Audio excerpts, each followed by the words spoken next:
Hi, everyone. Welcome into my office today. Blessed to have you with me. As we get ready for worship in this fourth Sunday in Lent this weekend, we have a gospel that is Jesus healing a man that was born blind. And it's actually not the miracle itself that is our focus. It is what happens to the people around the man born blind and how they react that is the focus of this gospel. It challenges those people, but it challenges us too. Let me start by saying this. There was a theologian in the 20th century. His name was Mark Cyril. Mark started out as a Catholic priest in the Franciscan order in England, made his way to the United States, eventually was a professor of theology at the University of Notre Dame. Mark had this theory, he had this teaching that Lent is all about something called compunction. Compunction means to puncture, to pierce, similar to Jesus being pierced on the cross. We are pierced during Lent. Our beliefs, our conceit, our inflated ego is all meant to be punctured or pierced by the season of Lent. Our belief that we have all the answers is meant to be pierced by this season of Lent. Think about it. Lent starts by us saying, remember that you are dust, and to dust you shall return. The Pharisees in this gospel this week, immediately when the man shows up, able to see, start to challenge him in all kinds of ways. They challenge his sinfulness. They ask the question, who sinned that made you blind at birth? Was it your parents? As if somebody sinned, and that's why he was blind.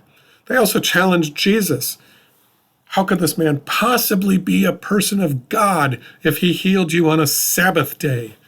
Of course, the man is great in this story because he looks at them and he says to them, look, he healed me. He gave me my sight back. He has to be a man of God. How else could he have possibly healed me? The Pharisees don't want to hear that answer. The Pharisees even challenge the man's parents and ask them, is this really your son? What do you say about this? And the parents don't want to cross the Pharisees, so they just say, he's our son, but we don't know what happened. It's great to watch them all work their way around this miracle instead of just acknowledging the blessing that it is.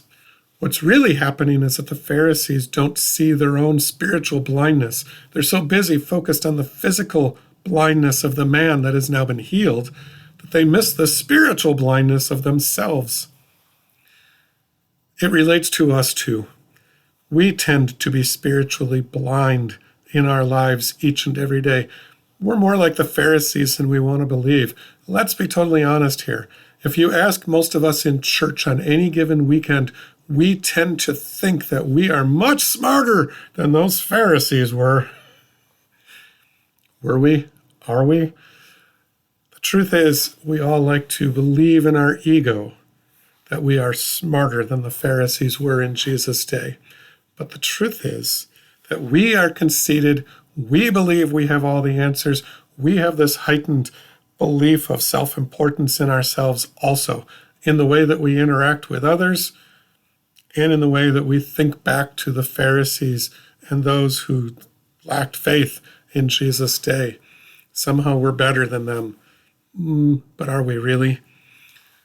Truth be told, we are experiencing the same compunction, the same piercing of our egos that the Pharisees were experiencing in that moment. This gospel lesson is meant to puncture us, to pierce us, to make us think about who we are and whether or not we're as humble as we really should be.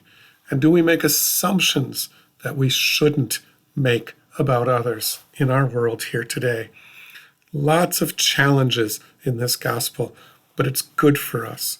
It's very good for us. Lent is a good thing, a good practice for us. Lots to talk about. Looking forward to it. We're also only a few weeks now away from getting to Holy Week. Time to take up our cross. The closer we get to Holy Week, the more connected we are to that journey to Jerusalem. Looking forward to seeing you this weekend. This is the day the Lord has made. Let us rejoice and be glad in it. Thanks be to God. Amen.